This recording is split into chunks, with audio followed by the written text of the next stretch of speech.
إلهي واسع الكرم ورب البيت والحرم، إليك أتيت منكسرا منيبا أغبر القدم. إلهي واسع الكرم ورب البيت والحرم ونور هداك معتصمي، فعاف النفس من زلل وداوي الروح من سقم، وداوي الروح من سقم. إلهي واسع الكرم ورب البيت والحرم، إليك أتيت منكسرا منيبا أغبر القدم. إلهي واسع الكرم ورب البيت والحرم، إليك أتيت. بسم الله الرحمن الرحيم. اللهم صل على محمد وعلى آل محمد كما صليت على إبراهيم وعلى آل إبراهيم إنك حميد مجيد، وبارك على محمد وعلى آل محمد كما باركت على إبراهيم وعلى آل إبراهيم إنك حميد مجيد. عرض سلام دارم و ادب و احترام خدمت همه شما خوبان و عزیزان دوستداران الله متعال، بیت الله الحرام، مسجد الحرام، مکه مکرمه و مشاعر مقدسه. در ادامه بررسی آیات سوره مبارکه حج در موضوع حج اشاره کردیم به آیه 25 از سوره مبارکه حج در برنامه گذشته که الله متعال در این آیه فرمود که مسجد الحرام و منطقه ماحولش در حرم مکه کل این بخش رو در بر میگیره. مسجد الحرام مفهوم آیه این بود که خط سرخ بر الله تعالی و فرمود که کسانی که منع میکنن انسانها رو از راه الله تعالی و از مسجد الحرام، اون مسجد الحرامی که من الله با عظمت اون رو برای انسانها، چه کسانی که مقیم مکه مکرمه هستند چه کسانی که از خارج از مکه وارد مکه مکرمه میشن، برای همه یکسان قرار دادم. کسانی که در داخل مسجد الحرام و کسانی که اراده گناه بکنن از روی ظلم در این سرزمین، الله تعالی فرمود من عذاب دردناکی خواهم چشان به اونها، که نشان از اهمیت و قداست و عظمت این مکان داره که به یقین هیچ مکانی در روی زمین با این عظمت و قداست و حرمت برابری نمیکنه. در ادامه الله متعال وقتی که اشاره به مسجد الحرام میشه و حرمتش و جایگاهش، اشاره میکنه به تاریخش، تاریخ تجدید بناش به دست ابراهیم علیه السلام و ارتباطش با ابراهیم علیه السلام که پدر دین اسلام هست و پدر دین مسیحیت و پدر دین یهودیت و حتی مشرکین مکه هم خود رو پیرو ابراهیم علیه السلام میدانستن و تمام ادیان آسمانی سعی میکنن خودشون رو به ابراهیم علیه السلام نسبت بدن. آنچه که امروزه به اسم ادیان آسمانی نسبت داده میشه به کتاب‌های آسمانی، وگرنه در حقیقت که همه ادیان آسمانی از یک سرچشمه هستن، ان الدین عند الله الاسلام، و در حقیقت همشون در اصول اعتقادی و اصول کلی همون چیزی بودن که اسلام امروز هست، چه مسیحیت و چه یهودیت. اما آنچه که امروز ادعا میشه به اسم مسیحیت و یهودیت هم ادعا میکنن که ما پیروان ابراهیم علیه السلام هستیم. الله متعال اشاره میفرماید با ربط دادن ابراهیم علیه السلام به کعبه و مشاعر مقدسه و همچنین حج به ابراهیم علیه السلام، این گونه میفرمایند گویی که میفرمایند اگر شما مسیحیان و یهودیان و هر کسی که ادعای پیروی از ابراهیم رو میکنه واقعا پیرو ابراهیم هستید، باید پیرو اون راهی باشید که رفته و باید احترام بگذارید اون جاها و اماکن و مقدسات و مشاعری که اون احترام گذاشته که در رأس اونها مسجد الحرام هست و کعبه مشرف. در آیه 26 الله متعال میفرماید که اعوذ بالله من الشیطان الرجیم و اذ بوأنا لابراهیم مکان البیت، و بیاد آورید اون لحظه‌ای که من الله با عظمت نشان دادم به ابراهیم و بیان کردم به او مکان خانه رو. خود این آیه رو اگر در کنار چند آیه دیگه‌ای که در موضوع بحث کعبه هست در سوره مبارکه آل عمران و سوره بقره و سوره ابراهیم علیه السلام کنار هم بگذاریم، در سوره مبارکه ابراهیم در آیه 36 الله متعال از زبان ابراهیم علیه السلام میفرماد ربنا انی اسکنت من ذریتی بواد غیر ذی زرع عند بیتک المحرم. هنگامی که ابراهیم علیه السلام اسماعیل خردسال شیرخوار که طفل بود پسرشون و هاجر علیهم السلام رو آورد و گذاشت در مکان مسجد الحرام فعلی که موقع دشتی بیش نبود، الله متعال میفرماید از زبان حضرت ابراهیم که ابراهیم این گونه فرمود، دعا کرد که پروردگارا من خانواده خودم رو آوردم در سرزمینی گذاشتم که هیچ زراعتی در اون نیست، یعنی آبی هم نیست. وقتی زراعت نیست یعنی آب نیست. آبادانی هم طبیعتاً وقتی که آب نباشه هیچ آبادانی نیست. وقتی که آورد در گذاشت فرمود خدای من آوردم خانواده خودم رو، همسرم و بچم رو در سرزمینی که هیچ آب و آبادانی اونجا نیست، عند بیتک المحرم، نزد خانه حرام تو، نزد خانه با عظمت و با حرمت تو. در حالی که ما میدونیم همون گونه‌ای که در سوره مبارکه بقره آیه 127 الله متعال میفرماید و اذ یرفع ابراهیم القواعد من البیت و اسماعیل، و بیاد آور آن هنگامی که ابراهیم و اسماعیل پایه های خانه رو داشتن بالا می آوردن. نشان از این میده که اسماعیل در میانسالی و در نوجوانی همراه پدر کمک کرده در بالا آوردن دیوار کعبه و ابراهیم علیه السلام دیوار کعبه رو در نوجوانی اسماعیل شروع کرده بالا آورده، در حالی که در سوره ابراهیم وقتی که اونجا هاجر و اسماعیل خردسال رو گذاشت اونجا ذکر کرد حضرت ابراهیم عند بیتک المحرم، من اینها رو نزد خانه محرم تو آوردم.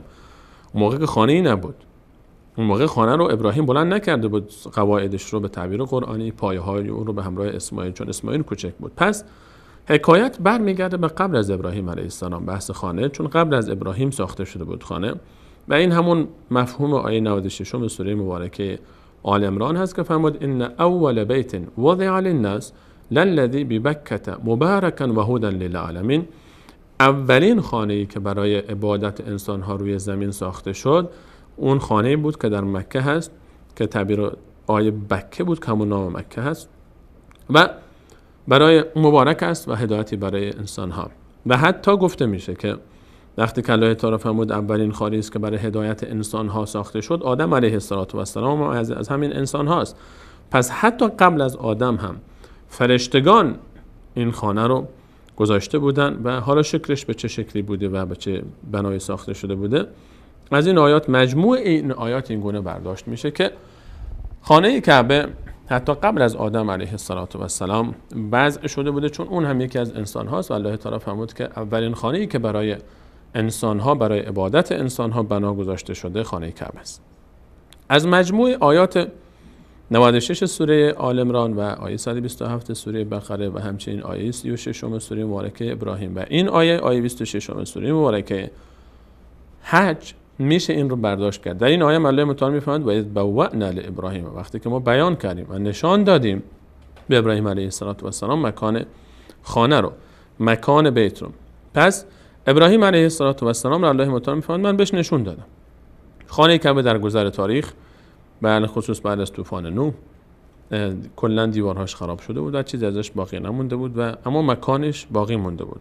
و وقتی که ما از بیت الله صحبت میکنیم بیشتر مکان هست تا خود بیت، چون وقتی که نماز هم خوانده میشه به سمت خانه خوانده میشه نماز. مثلا در خود مسجد الحرام وقتی که نمازگزاران در طبقات بالایی مسجد الحرام نماز میخونن خانه رو نمیبینن، بلکه به سمت هوایی که اون فضایی که بالای خانه است به سمت اون اقتدا میکنن و محل کعبه همیشه قبله است تا آسمان، که در آسمان هم بیت المعمور که در سوره طور آیه 4 الله متعال اشاره میکنه، بیت المعمور که خانه‌ای که در آسمان ها فرشتگان روزانه در اون وارد میشن و عبادت میکنن 70,000 فرشته و تا قیامت نوبتشون نمیرسن، دقیقاً بر سقف کعبه است و از فضای از محل کعبه تا آسمان و حتی پایین اگر در زمین مسجد الحرام کسی بخواد نماز بخونه خانه کعبه رو نمیبینه، بلکه به فضای پایینی کعبه داره اقتدا میکنه و اصل به نظر میاد که بیشتر خود مکان کعبه است تا فضای تا خود چهار دیواری کعبه، گرچه خود چهار دیواری قداست خودش رو داره و به هر حال اون خونه‌ای که ما الان می‌بینیم همینی که بنا شده، هم مکان همون مکانه، هم بنا دقیقاً در همون مکان هست. و اذ بوأنا لابراهیم مکان البیت، الله متعال میفرماید من به ابراهیم، من الله معظم نشون دادم مکان بیت رو. و طبیعتاً در مجموع آیات میگونه میاد که ابراهیم علیه السلام قواعد بیت یعنی ستونها رو بالا آورد چون مکانش تا حدود مشخص بود از قبل.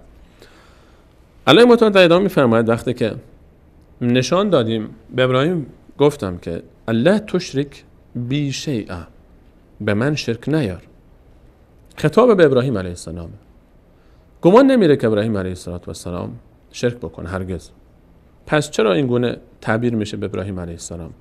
چون مسئله شرک انقدر خطرناکه و انقدر مهمه که حتی ابراهیم علیه السلام رو در وهله اول الله تعالی برحذر میداره. و باز در آیه 34 سوره مبارکه ابراهیم علیه السلام از الله تعالی میخواد که اون و فرزندان و خانواده‌اش رو از مبتلا شدن به شرک نجات بده. و یکی از برداشت‌های دیگه این تعبیر اینه که وقتی که خطاب به ابراهیم علیه السلام هست، به این معنی نیست که ابراهیم علیه السلام این کارو میکرد، بلکه به این معناست که هم خودت و هم تمام پیروانت مواظب باشید که اینجا شرک نباید بشه. الله تشرک بی شیئا، شرک نباید انجام بدی. و طهر بیتی للطائفین والقائمین والرکع السجود، و پاک کن خانه من رو. الله متعال دستور میده به ابراهیم علیه السلام برای کسانی که اینجا میان طواف میکنن، طواف کنندگان خانه الله متعال بیت الله الحرام، این رو برای طواف کنندگان پاک کن و همچنین برای کسانی که اینجا میان و نماز برپا میدارن. و قبل از اینکه نماز برپا بدارن رکوع سجود برای نمازگزاران خطاب شده. قائمین رو الله تعالی ذکر فرمود، بعد از طواف قائمین رو ذکر فرمود که این همون تعبیری است که در سوره مبارکه بقره شبیه همین تعبیر رو داشتیم که اونجا الله تعالی فرمود که و طهر بیتی، خطاب اونجا به 2 نفر بود، اسماعیل ابراهیم، اینجا بیشتر خطاب به 1 نفر است، ابراهیم علیه السلام. للطائفین والعاکفین والرکع السجود فرمود در سوره مبارکه بقره، اینجا میفرماد للطائفین والقائمین که این قائمین همون عاکفین هستن، یعنی کسانی که مقیمن در مسجد الحرام، کسانی که اعتکاف نشستن در مسجد الحرام. الله متعال فرمود خانه من رو پاک کن. وقتی که میگیم پاک کن، پاکی هم پاکی ظاهری است هم پاکی معنوی. و پاکی ظاهری که همون نظافت و زیبایی مسجد الحرام هست. پاکی معنوی اینه که الله تشرک بی شیئا مرتبط میشه با این بخش اول آیه که اینجا شرکی نباید باشه. شرک انما المشركون نجس یا ایها الذين آمنوا انما المشركون نجس فلا يقربوا المسجد الحرام بعد عامهم هذا. در آیه 28 سوره مبارکه توبه الله متعال خطاب به مؤمنین فرمود که مشرکان نجسن، نفرمود نجسن بلکه نجس فرمود. نجس خود عین نجاسته. نجس اون چیزی که نجاست با اون برخورد کرده و اون رو نجس کرده، بلکه نجس عین نجاسته. الله متعال فرمود مشرکان نجسن، اصلا خودشون عین نجاستن. اینها رو اجازه ندید در مسجد الحرام بیاد، چون مسجد الحرام مکان پاکی است. طهر بیتی، بیت باید پاک باشه از نجس که مشرکین هم نجس هستن، از هر گونه کفر. به همین خاطر محدوده حرم مکی و مکه مکرمه ممنوع الدخول برای غیر مسلمین.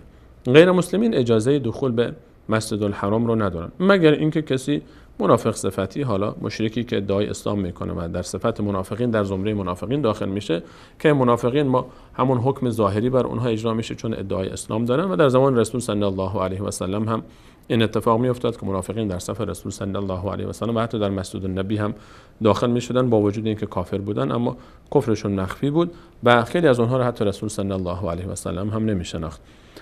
در خطاب به ابراهیم علیه السلام الله متعال میفرماد و طهر بیتی للطائفین والقائمین والرکع السجود. اول اینجا رو پاک بکن، مشرک نباید اینجا وارد بشه، کافر نباید اینجا وارد بشه. این رو برای طواف کنندگان، برای معتکفین. و رکع السجود، کسانی که رکوع سجده میکنن، نماز میگذارن، برای نماز میان به حرم، اینها برای اونها پاک بکن. حرم باید پاک باشه، حرم باید نظیف باشه، اینجا مقدسه، اینجا باید نظافتی داشته باشه در شأن خودش. و ما می‌بینیم که الحمدلله بیشترین تلاش‌ها داره انجام میشه در حرمین شریفین به خاطر اینکه این خدمت صورت میگیره. و اولین خادم حرمین شریفین ابراهیم علیه السلام بعد از تجدید بنای کعبه که الله متعال خطاب به ابراهیم علیه السلام فرمود و اسماعیل ان طهر بیتی للطائفین والعاکفین والرکع السجود. بعد اینجا خطاب به ابراهیم علیه السلام فرمود و طهر بیتی للطائفین والقائمین والرکع السجود. خدمت به حرمین، خدمت به مسجد الحرام یک شرفه و یک افتخاره، چرا که ابراهیم علیه السلام، اسماعیل علیه السلام این کار رو شروع کردن و امر شد به اونها، نه تنها اینکه این کار رو انجام دادن بلکه امر الله تعالی بود برای اینکه این حرم باید پاک باشه، باید منظم باشه. و این هم خودش باز تأکیدی است بر آیه قبلش. در آیه قبل الله متعال فرمود که هر کسی اراده انجام گناه از روی ظلم در حرم داشته باشه اون جرم حساب میشه براش، در حالی که اراده گناه در غیر حرم جرم نیست، اما در داخل فضای حرم مسجد الحرام اراده گناه هم ظلمه، چون اینجا مقدسه، در اینجا باید پاک باشه، اینجا باید برای طواف کنندگان، برای معتکفین، برای نمازگزاران پیوسته باید فراهم باشه تمامی امکانات و همه انسان‌ها، همه مسلمین مخاطب این آیه هستند. هر کسی که اعتقاد داره به الله تعالی، هر موحدی باید به فکر این باشه که این خانه پاک باشه، که این خانه آرام باشه، که این خانه برای طواف کنندگان، برای نمازگزاران، برای معتکفین پیوسته اون فضایی که شایسته اون هست رو حفظ بکنه و داشته باشه. در ادامه الله متعال فرمود و اذن فی الناس بالحج. ابراهیم برای مردم در حج ندا بده و اذن فی الناس، در بین مردم برای حج ندا بده و اذن فی الناس بالحج. الان دیگه این کعبه، این مسجد الحرام، این مکان حرام تنها مال ساکنان این سرزمین نیست. همه انسان‌های روی زمین باید بیان از گوشه و کنار، از شرق و غرب، شمال و جنوب، عرب و عجم، سرخ و سفید، سیاه و سبز، از هر گوشه عالم روی بکنن به سمت مسجد الحرام و بیان برای حج. و اذن فی الناس بالحج، ندای حج از زبان ابراهیم علیه السلام بلند شده. ندای حج مال ما الان تنها ما مسلمانان و رسول الله صلی الله علیه و سلم نیست. این ندا به چند هزار سال قبل برمیگرده. و اذن فی الناس بالحج، ای ابراهیم الان که خانه رو تجدید بنا کردی ندا بده تا مردم برای حج بیان، تا حرکت بکنن، بیان یأتوک رجالا. عجیبه که خطاب به ابراهیم علیه السلام در فضایی صورت میگیره که خودش و همسرش الان خانه رو ساختن، خودشه، همسرشه، چند نفر دیگه هم اگر بگیم اگه ساکنین مکه اونجا زندگی میکنن همین ها هستن، چند نفری بیشتر نیستن در فضای مکه اون روزی که شاید در فضای کل خونه هاشون اگر فرض بکنیم اونجا کسانی که زندگی میکنن بعد از چشمه زمزمی که از زیر پای اسماعیل علیه السلام جوشید، قبیله جرهم، کلشون هم فرض بکنیم مطاف فعلی نمیشن بیشتر از این. الان باید ندا بده برای حج. ابراهیم علیه السلام میاد و ندا میده برای حج. به کی میخواد ندا بده؟ صدا به کجا میخواد برسه؟ الله متعال کفالت رو به عهده میگیره. ابراهیم تو وظیفت اینه که بلند بشی و ندا بدی برای حج. رساندن این ندا، رساندن این پیام تو به انسانها وظیفه منه. الان هنوز همون رسالت داره انجام میشه. الان که ما داریم این آیه رو با هم تکرار میکنیم و این صدا داره پخش میشه و گوشه و کنار دنیا شما دارید میشنوید و میبینید، این همون ندای ابراهیم علیه السلام که الله متعال گفت من میرسونم. این یکی از همون راههای رسوندن الله تعالی است. و اذن فی الناس بالحج، تو ندا بده برای حج، ندا بده که مردم بیان برای حج. یأتوک رجالا و علی کل ضامر یأتین من کل فج عمیق. تو ندا بده میان، مردم میان یأتوک، خودشون میان. اینجا قلبها رو میکشه، این دلها رو به سمت خودش متمایل میکنه. مردم شیفته میشن، خود به خود میان، خود به خود دلها رو میکشه به سمت خودش. یأتوک، مردم خودشون میان. یأتوک رجالا، رجال جمع راجله، جمع رجل نیست، جمع راجله، یعنی کسی که با پای پیاده میاد. یأتوک رجالا، مردم پای پیاده میان اینجا. انقدر شوق زیاده، انقدر محبت به این سرزمین زیاده، انقدر قلب ها میتپه برای این سرزمین که مردم با پای پیاده میان قبل از اینکه سواره بیان.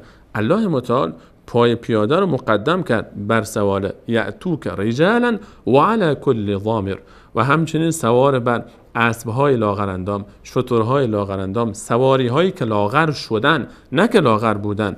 از شدت مسیر، از طول راه، از سختی که در بین راه هست، همه این سختی ها رو تحمل کردن به خاطر اینکه به مکه میرسن، به خاطر اینکه به کعبه میرسن. سواری هاشون لاغر شده، خودشون لاغر شدن، سر صورتشون لاغره، آثار سفر در اینها وجود داره، بر سواری های اینها وجود داره. اینها میان، تو ندا بده برای حج، دلهای شیفته برای حج میتپه. یأتوک رجالا، مردم پای پیاده میان قبل از اینکه سواره بیان، پای پیاده میان و همچنین سواره هم میان. اگر به والله امروزه این مرزهایی که وجود داره، این تقسیم بندی های سیاسی که دشمنان به وجود آوردن نمی بود و این ویزا گرفتن ها و این مشکلات نمی بود و مردم میدونستن که میتونن با پای پیاده خودشون رو به حرم مکی برسونن، خودتون قضاوت کنید. آیا نمی اومدن؟ به والله می اومدن.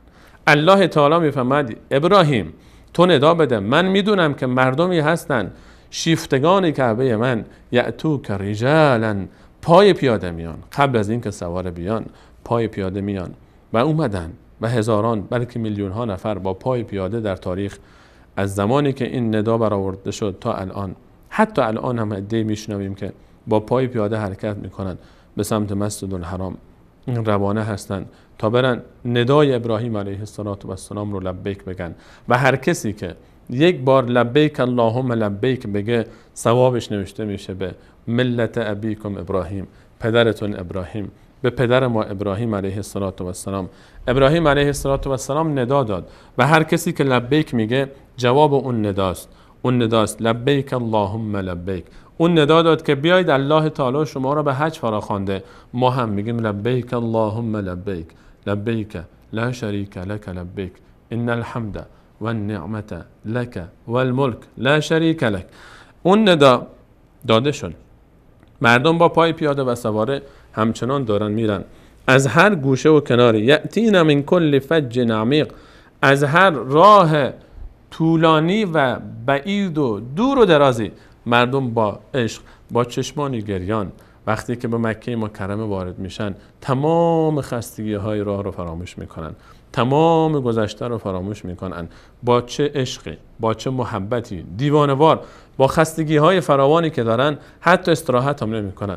باید برن، باید کعبه رو ببینن، باید چشمشون رو سیراب کنن، باید این دل رو آروم کنن که عمری برای کعبه میتپه. و چه عشقی است.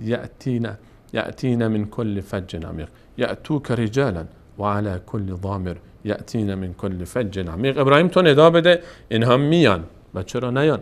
وقتی که ابراهیم علیه السلام خودش دعا کرد ربنا لیقیموا الصلاة فاجعل افئدة من الناس تهوی الیهم. بار الله، من اینجا اومدم همسرم و فرزندمو گذاشتم تا اینجا اقامه نماز بشه، تا اینجا در آینده ها مسجد بشه، تا اینجا قبله بشه. اینجا قلب های مردم رو متمایل کن به این سمت. هر چقدر دشمنان اسلام بخوان تلاش بکنن، مشرکین تلاش بکنن تا مردم رو از مسجد الحرام بازگردانن، هرگز نمیتونن، چون این رو الله تعالی در قلب ها گذاشته. ابراهیم علیه السلام دعا کرد که قلب های مردم رو به این سمت متمایل کنی یا الله.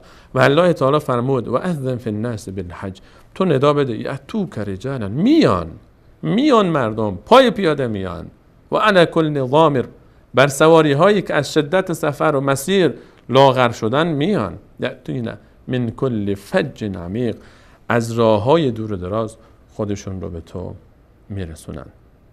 اجازه بدید که ادامه آیات سوره مبارکه حج رو در برنامه بعد به همراه شما عزیزان مروری داشته باشیم. از اینکه تا این لحظه برنامه خودتون یاری کردید تشکر میکنم و تا به برنامه بعد همه شما عزیزان رو به الله متعال میسپارم. الله یار و نگهدارش. إلهي واسع الكرم ورب البيت والحرم، إليك أتيت منكسرا منيبا أنبر القدم. إلهي